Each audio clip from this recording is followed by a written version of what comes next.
Shahin wants to know about invitation letters for working in the United States. Now, is it easy to get one of those, to get a valid one of those? Not particularly. So the way that it works, and of course it changes over time, the way that it works is there are a few ways if you want to come to the United States and stay and work. There are a few ways to do it.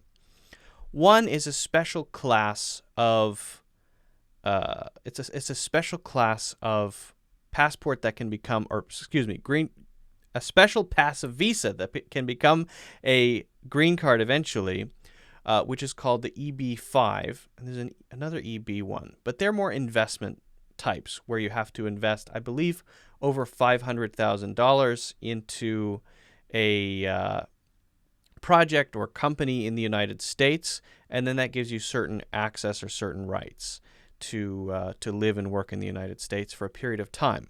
Still not super easy.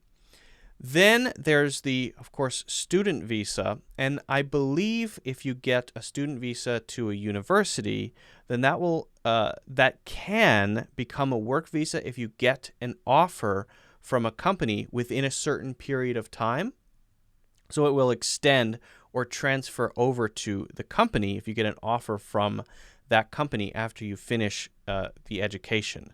My understanding is, though, you cannot work on a student visa while you're a student unless, and this is from memory, unless it's an internship.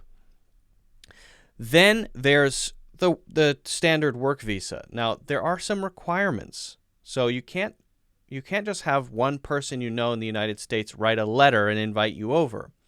That company has to meet certain criteria. They have to have a specific number of employees. This is the last time I researched it.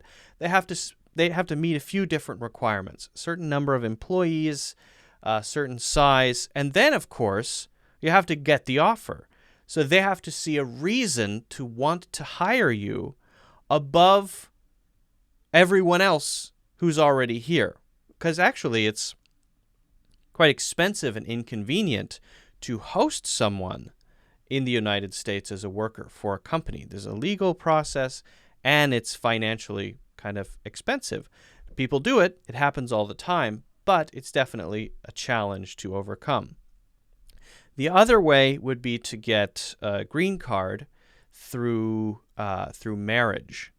So there's the work one. The work one, I believe it starts as a work visa and then can become a green card. If I'm not mistaken, it becomes a green card after a few years. I would have to check on that. For the marriage one, I know most about that one because I've done it myself. That doesn't mean I have a green card, but so I went through the entire process for my wife, who recently became a citizen. But the actual process of doing the green card is quite intensive. It starts off with a bunch of documentation to prove that your marriage is real. You have to have all your friends sign affidavits saying, yes, I've met them together. They're really married. They're really in love. And they have to do a bunch of that stuff, financial documentation. It's really complicated. So I would recommend, I know that there are people who try to say, oh, just get a fake marriage and try to come over on a green card.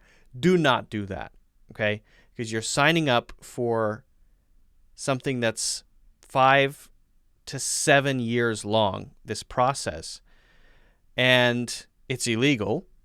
And do you really trust that person? I mean, you have to share financial information with each other and all kinds of personal documents. I think it would be almost impossible to fake it. So strongly recommend don't try that. However, if you meet someone, you fall in love and it's real, then that's a good way to do it. Certainly. That's what my wife is. She went through that process and I did most of the paperwork. I would just say the paperwork is a lot. There's a lot of it. Then the process of getting citizenship is another whole thing. Very complicated, but it's worth it, I think. The main advantage being, obviously, you can work here, but once you become a citizen, then you have a United States passport. That makes travel quite a lot easier than maybe some other passports. So those are some of the different approaches. There's the EB-5 way, there's the student visa to work visa, there's getting a work visa offer invitation letter, and there's marriage. Of those, if you're going to go for one, I would say try to get a job and see, because if you've never been to the United States, you might. Actually, the first thing I would do is visit. You might not like it. A lot of people come over and realize, oh, this is not that great. And then they don't like it and they go home. So visit first. Then if you really want to come here, maybe try to get a job in a company in the United States. It's doable. Many people do it. It's just certainly challenging. So I hope that answers your question. Guys, if you haven't already done so, don't forget to hit the like button and subscribe, follow, of course, and check out my full courses in the links in the description.